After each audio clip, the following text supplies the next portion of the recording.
Hello, welcome back to my channel. Today we're going to talk about a little bit more about research.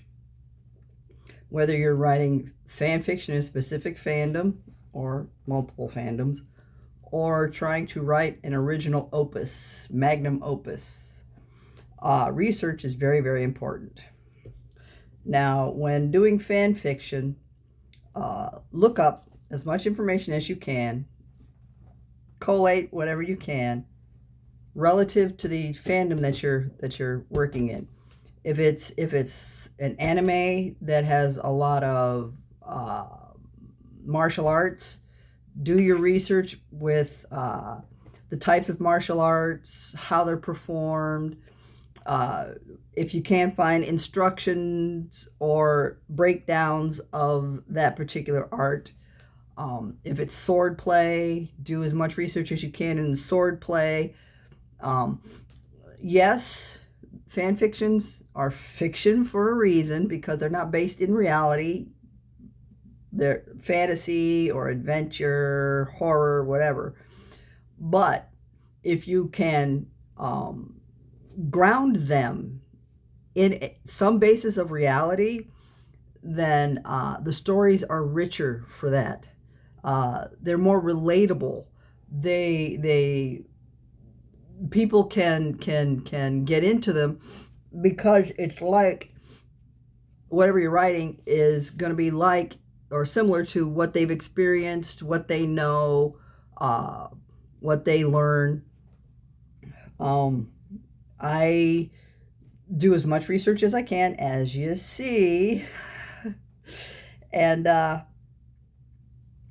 I still make a blunder or two, and I'm very grateful to my readers for giving me a shout out saying, hey, the chapter is great. However, this is not quite right. This is how it really is in the UK. And I quickly correct it, thank them very much for the correction, and acknowledge them in an author's note at the top of the chapter, stating that, yeah, I screwed up, and this person was kind enough to guide me in the right direction. Shout out to them, because I rely on the readers to help me with this. I'm American born and bred, um, and until I started getting into Harry Potter fan fiction, I didn't do too much research into other cultures, other countries, and I am woefully ignorant to a lot of the lingo, the jargon, the slang. I'm woefully ignorant to the laws and permissions that other countries grant for certain liberties that we in the United States tend to take for granted. And the different countries have different versions of guns, knives, technology. Uh, we may be linked with a common thing in computers and social media, but every country approaches these aspects of their culture differently. And some countries, some cultures don't actually allow any of this. And I want to be aware of that so I don't make a mistake and offend whoever it is from whatever culture I happen to be including in my story at that moment. This is what you're going to want to do, because the best stories are stories where all kinds of people can relate to them. The best books are books where someone somewhere will find a commonality in a chapter, on a page, in a character that they can relate to, and then they invest themselves more fully into that story or into that book. So yes, research is important. Be diligent. Make sure that you're not saying or having your characters do something that would be so beyond whatever culture you're writing in that you instantly turn everybody off and they're like, oh no, I can't do this. You suck. what you said just is totally not the way it really is, and I'm highly offended.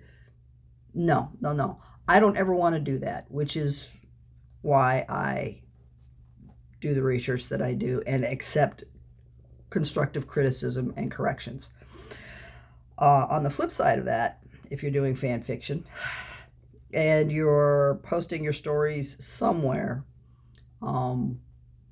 be aware that no matter what you write in a particular fandom, no matter how wonderful it is for everyone else, you will have those people who, for one reason or another, when they go looking for fan fiction, they're looking for someone who mirrors canon almost to the letter with minor changes that make sense within the canon universe. They're expecting you to more or less rewrite the story, but in a way that they want you to write it. You're not going to please everyone. And here's what I have to say about people who get on you for not following canon. Oh, this isn't canon. Well, if you see the tag, it says AU, which means alternate universe. Has nothing to do with canon. I may use canon references and I may skirt around canon a bit, but I'm not rewriting JKR's crappy books. Okay? I'm just playing in her universe. But yeah, and you'll get people who will be hypercritical of how you write the characters, or sometimes how quickly you move things along. And to them, I say, if you don't like, don't read. It's as simple as that. Move on to something else. If you don't like that my characters are more grounded in reality, don't let the door hit you in the ass on the way out. Simple as that. There's no reason to get offended, upset, or hurt by by a comment someone gives you. Fighting against someone like that, a lot of the times they're not commenting because they actually read the story. They're commenting because they're looking for a fight, and they're looking for you to give them that fight. They drop in, post a comment a third or fourth chapter in, without really ever having read the story so far, because they don't have anything constructive to say. That's the thing.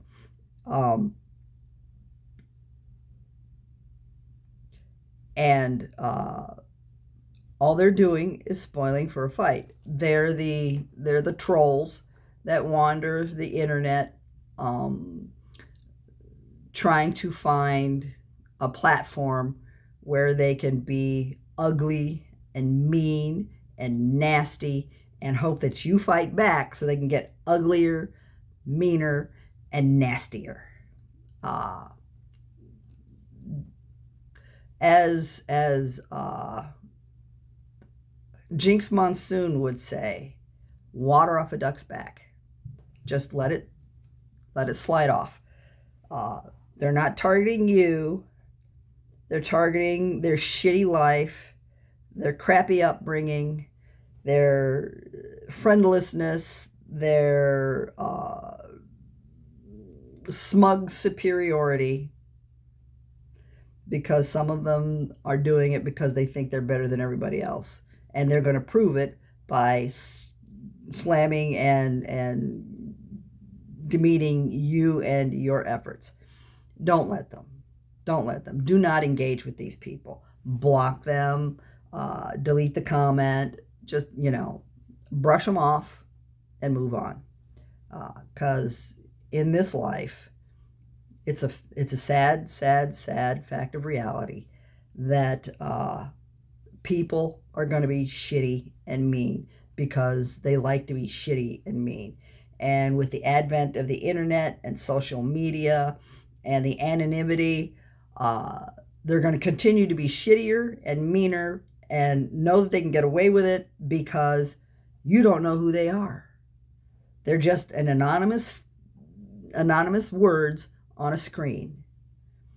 And because they're hidden behind this wonderful box, the computer, they feel safe in being able to do whatever they want, being able to say whatever they want because they know no consequences.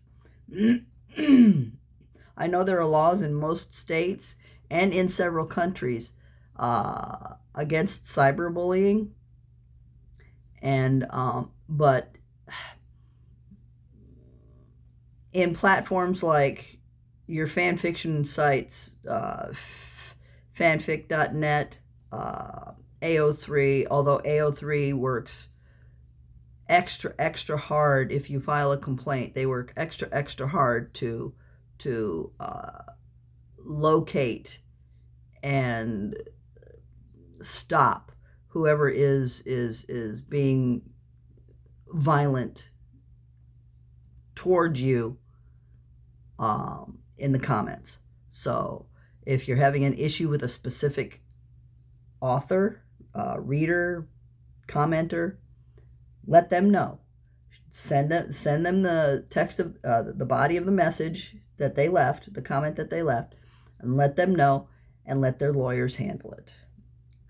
Now, as I was saying, as I know that cyberbullying is illegal in the U.S. and in a lot of countries, they've cracked down on cyberbullying because there have been a lot of kids who have offed themselves because of the horrible, hateful comments that they've been getting, that they can't really fight back against because it's anonymous. The computer hides everything except IP addresses and locations. So, but that doesn't prevent someone who posts a comment anonymously. A lot of fanfic sites don't require someone to actually sign in and be a member of the site in order to comment. AO3, they allow guests to comment, but I think they might be keeping track of that as well. I'm not sure. But yeah, but they also give you, which a lot of other sites don't. Fanfic took away that option. They also allow you to restrict the comments that you get and the readers that you get to only those who are members of AO3. That way, if someone gets nasty and shitty to you, they have someone they can chase down and someone they can warn. So, yeah, do as much research as you can geared toward that fandom you're writing in, or geared toward that story that you're writing, so that people can relate to it more easily. I love Stephen King. His later books, well, his mid books were really great because they were down-homey, relatable. Salem's Lot was difficult to get through, but I did get through it. It was... Sorry, King, but it is what it is. I wasn't a fan of Tommyknockers. Oh my God. I don't like alien horror stories. I just don't. And then Dreamcatcher was also an alien horror story. No, no.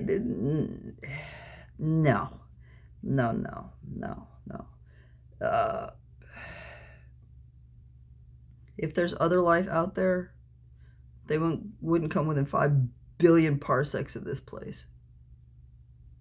They could probably observe it from on high and like, yeah, no, that's probably not something we want to take a closer look at. We are horrible, horrible creatures on this planet. We really, really are. Anywho, I'm still suffering from food aversion. My hunger hormone hasn't kicked in yet, so I'm still forgetting to eat regularly.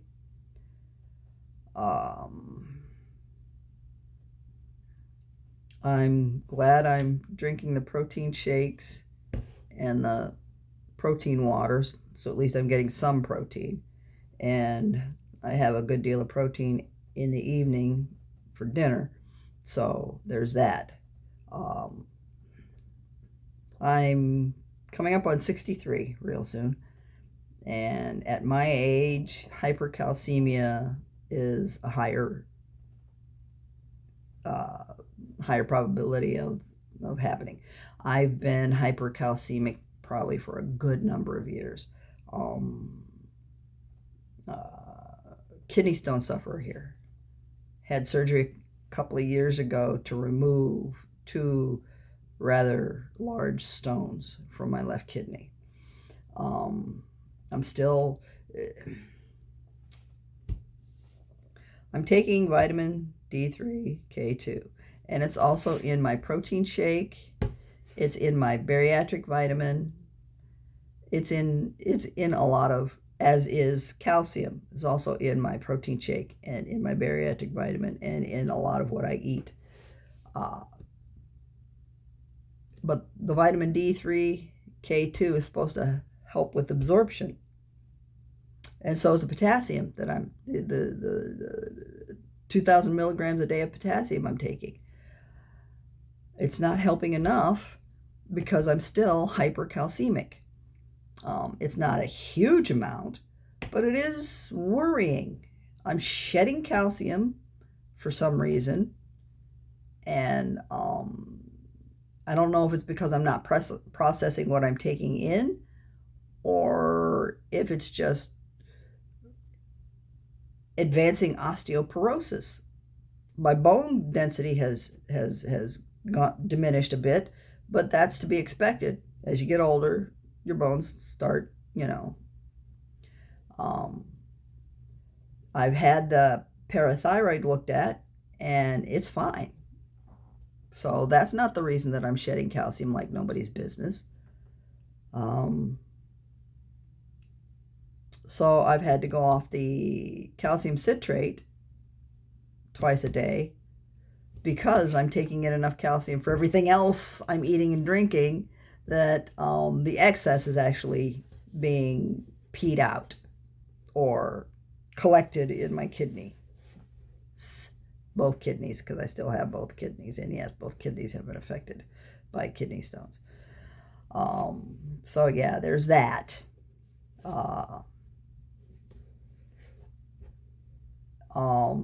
The upsides, besides the fact that I can actually move without pain now, is that I've been able to go off my cholesterol medication because my triglycerides they dropped tremendously. So yes, weight affects cholesterol. Weight affects a whole lot of systems. The arthritis in my knees has not been bothering me much at all, unless I've been on my feet for too long. My feet will always be what they are because I'm on them. But yeah, the surgery is a success. No lie. I'm down to 170 pounds from 240 at the end of January. I'm grateful that my gallbladder is no longer with me. Having lost 75 pounds in 6 months earlier had taken it out of the picture. I believe I told you about that. So yeah, I'm glad I don't have the gallbladder to relive that nightmare. Oh my God, it was just so awful. But yeah, things seem to be progressing fairly quickly. I had a visit with my primary care, and she noted the rapid weight loss in 4.5 months. And her first question to me was, "You're not starving yourself, are you?" Yeah, no, I'm not starving myself. I'm just not married to food. Um, I don't feel hungry, so there's no urge. Um, I still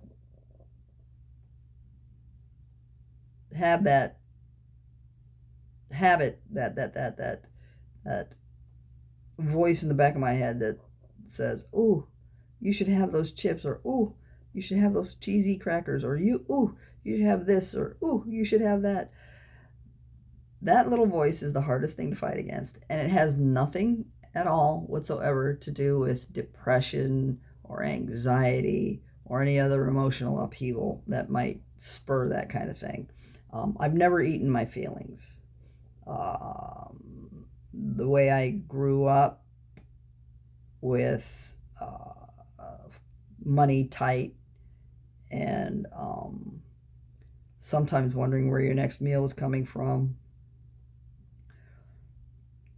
or when we were in Nevada, pouring a bowl of cereal and then halfway through it looking into the milk and seeing a dead one of those tiny little dead roaches floating in the milk kind of put you off your food.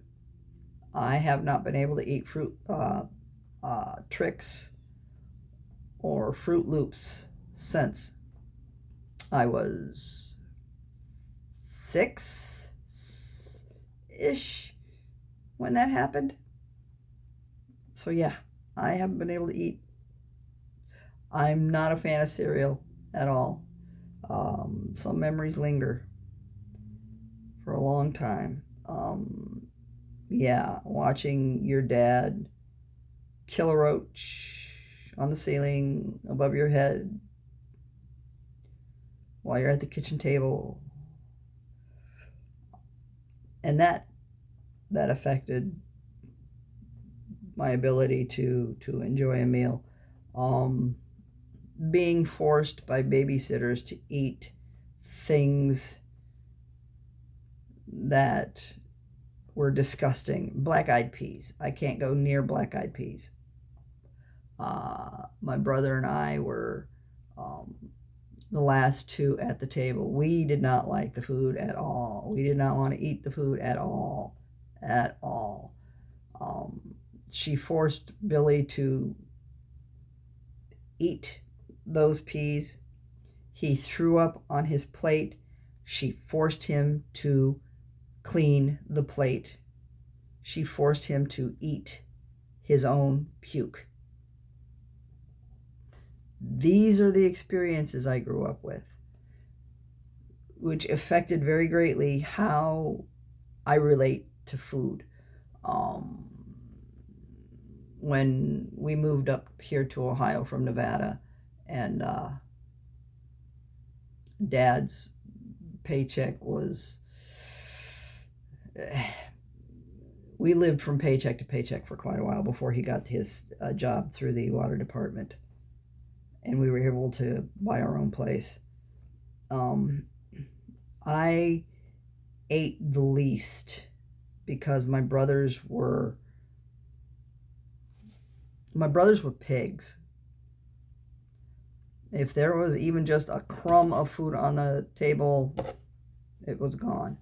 Um, and so um, that self-sacrificer that still lives in me. Let them eat first, and then I got the leftovers. Let them and Dad eat first, and I got the leftovers. I don't know where that came from because I didn't have the incubator to teach me how to do that. Not that she would have, because She ran off as soon as she could. Um, but yeah, food and I have never had a good relationship. Um,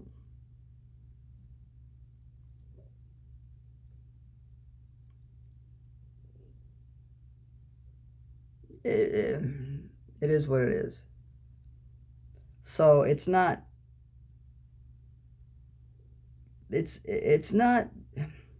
it's not that I miss food per se. It's that sometimes I miss being able to eat what I want. And at this juncture, with my palate having undergone a really major change and my sense of smell having undergone a really major change, what I used to want, I don't anymore.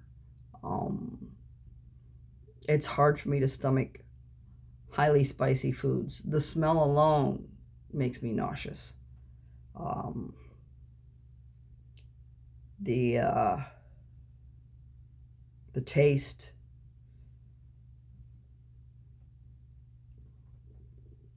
even salt and pepper. I know I've said it before, but even salt and pepper, the smell alone just, ugh, ugh, just hits me the wrong way. So it's been a it's been a hit or miss experiment trying to figure out what I'm willing to taste and what I'm not, what I'm willing to smell and what I'm not. Um, I'm still a huge fan of my chicken. I love chicken. Uh, and the right kind of salad with the right kind of dressing is just spot on for me. But Margie went out on a limb because Tim wanted ribs this week, so we got a pack of ribs, and we'll see how I'm able to handle them. The oddest thing, smoked pork products taste and smell like peanut butter to me. We had BLTs a few nights ago, and I went out there and I made me a single BLT sandwich that I had to struggle to get through because it was just too much on regular bread. And the entire time, I'm smelling and tasting peanut butter.